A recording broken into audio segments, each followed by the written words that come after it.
Well, this video you see next to me is causing quite the debate in Blue Springs. Strange lights in the night sky that some are calling UFOs. Neighbors say they've seen these lights for weeks now.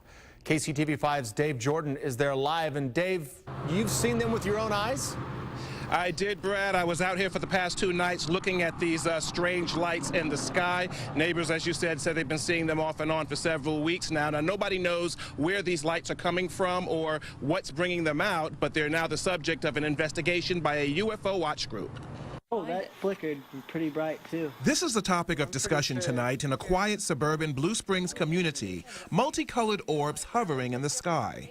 Robert Cover first noticed it 2 weeks ago and went to get a closer look. He was confronted by a neighbor who thought he was spying on women until he handed her his binoculars. So I showed her the star that was in the sky just to get somebody else's perspective on it. And they had said that they'd never seen anything like it before. It's like vibrating lights, red, green, and blue. And it's nothing I've ever seen before. And with their binoculars, we could see fairly well, but still it was, off in the distance. I can barely see some colors. Teresa Price saw it as well, at least twice, the same night Becky and Robert did, and again when she was walking her dogs the following week. This time, things were even more bizarre. It was up in the sky and just dropped, how many feet I don't know, but it just dropped and then stayed stationary in that lower position. Teresa had seen our recent news report on domestic drones that are now being used by local governments and law enforcement agencies. She thought that's what it was. Kind of made me think about that as like, okay, is this some sort of a drone that's out there for why it's out at night? I don't know. Robert called the KCTV5 investigative hotline and posted a sighting on a UFO spotter's website.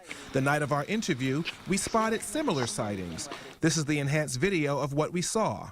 Robert was contacted by Margie Kay with the Missouri UFO Network. She decided to investigate for herself the following night.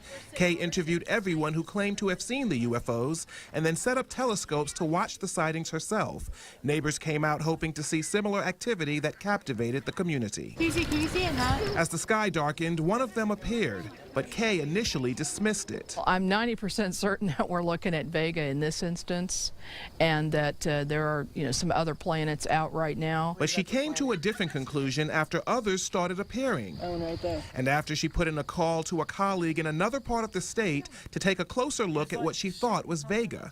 That person described it as pure white. That's not what we're seeing. We're seeing some colors in this. I see red and green in this one, and in this one behind me, I see red, green, and blue. I don't think it's a planet. At this point, I don't know what it is. It's unidentified. And so it goes. Now, we contacted Blue Springs Police. They tell us they have not heard any reports of such sightings. We also contacted the FAA. The FAA referred us to NORAD. NORAD told us that they did hear of a report about a similar sighting, but they're still working to determine whether that report came out of Missouri. We'll keep you posted. We're live tonight in Blue Springs. Dave Jordan, KCTV 5 News.